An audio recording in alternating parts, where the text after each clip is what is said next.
નમસ્કાર દર્શક મિત્રો, ગુજરાતમાં આપણું સ્વાગત છે। આજે વાત કરીશું ગુજરાતના હવામાનની, કારણ કે ગુજરાતનું વાતાવરણ સામાન્ય નથી પરંતુ અસાધારણ રીતે બદલાઈ ગયું છે। અને આ બદલાવ માત્ર તાપમાનનો નહીં, આ બદલાવ છે ઋતુઓની ચાલનો, કુદરતના સ્વભાવનો અને સીધા ખેડૂતોના ભવિષ્યનો। ફેબ્રુઆરી મહિનો એટલે સામાન્ય રીતે કાતિલ ઠંડીનો અંતિમ ચમકારો, વહેલી સવારે ઝાકળ, ઠંડી હવા અને ખેડૂતો માટે પાક પકવવાનો સારો સમય। પરંતુ આ વર્ષે કુદરતે જાણે કે પોતાની ચાલ બદલી નાખી છે। જી હા, આ વર્ષે ફેબ્રુઆરીએ કંઈક અલગ જ ચિત્ર ઊભું કરી નાખ્યું છે, કારણ કે છેલ્લા કેટલાક દિવસોથી ગુજરાતમાં જે અચાનક જ હવામાનમાં પલટો જોવા મળ્યો છે। છેલ્લા કેટલાક દિવસોથી ગુજરાતમાં કાતિલ ઠંડી ધીમે ધીમે ગાયબ થઈ રહી છે અને તેના સ્થાને જોવા મળી રહ્યું છે વાદળછાયું વાતાવરણ, ભેજભરી હવા અને માવઠાનું સંકટ। એ સામાન્ય નથી, એક સંકેત છે કે એક ચેતવણી છે અને એનું નામ છે વેસ્ટર્ન ડિસ્ટર્બન્સ।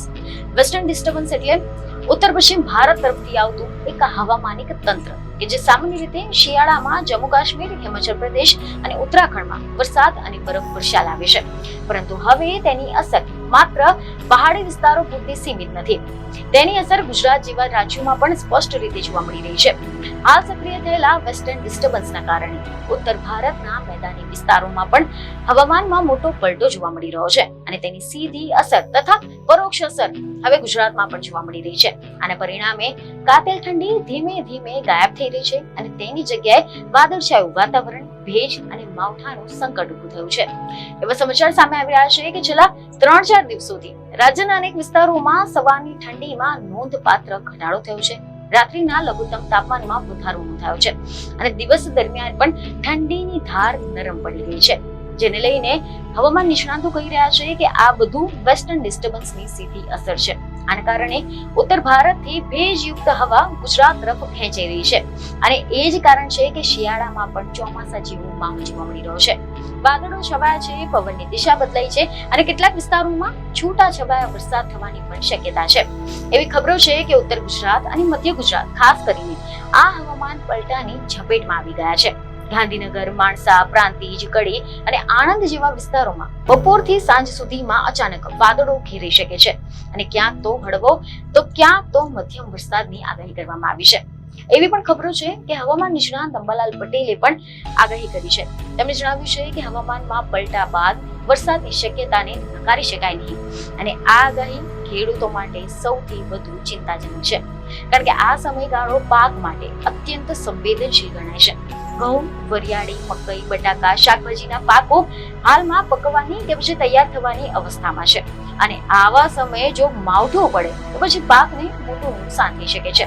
ખાસ કરીને ઘઉં અને વરિયાળીમાં દાણા ભરાવાની જે પ્રક્રિયા છે તે હાલ ચાલી રહી છે અને જો વરસાદ પડે તો પછી ઉત્પાદનની ગુણવત્તા અને ઉપજ બંને પર અસર પડે છે।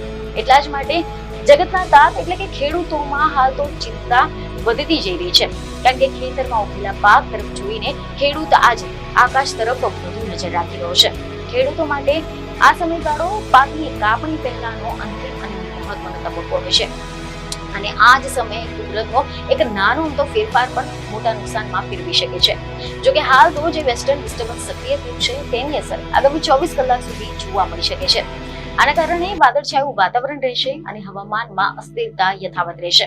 આના ઉપરાંત મીડિયા અહેવાલ અનુસાર એવી પણ માહિતી સામે આવી છે કે હવામાન વિભાગે પણ માહિતી આપી છે કે આજે એટલે કે 5મી ફેબ્રુઆરીની રાતે એક નવું વેસ્ટર્ન ડિસ્ટર્બન્સ એ ઉત્તર પશ્ચિમ ભારતને અસર કરશે અને ત્યારબાદ 8મી ફેબ્રુઆરીની રાતે બીજું વેસ્ટર્ન ડિસ્ટર્બન્સ પણ સક્રિય થવાનું છે।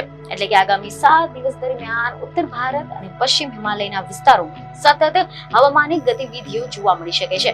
આ સિવાય જમ્મુ કાશ્મીર, લદ્દાખ, હિમાચલ પ્રદેશ અને ઉત્તરાખંડમાં વીજળીના કડાકાની સાથે વરસાદ અથવા તો બરફવર્ષાની પણ શક્યતા વ્યક્ત કરવામાં આવી છે, જ્યારે પૂર્વ રાજસ્થાન, ઉત્તર પ્રદેશ અને મધ્ય પ્રદેશમાં છૂટાછવાયા વિસ્તારોમાં હળવાથી મધ્યમ વરસાદની આગાહી કરવામાં આવી છે અને આ સમગ્ર હવામાનિક પરિસ્થિતિઓનો પ્રભાવ પરોક્ષ રીતે ગુજરાત પર પણ પડી રહ્યો છે, કારણ કે ઉત્તર અને ઉત્તર પશ્ચિમ ભારતમાં આવતી જે પવનની પ્રણાલીઓ છે તે ગુજરાતના હવામાનને અસર કરે છે।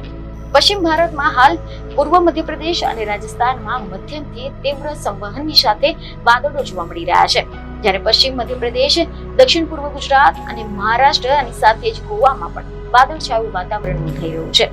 દરિયાકાંઠાના વિસ્તારોમાં ઉત્તરથી ઉત્તર પૂર્વ દિશામાં 15 થી 20 નોટ્સની ઝડપે પવન ફૂંકાઈ શકે છે. આના કારણે દરિયાકાંઠાના વિસ્તારોમાં ભેજ વધવાની પણ શક્યતા રહેશે.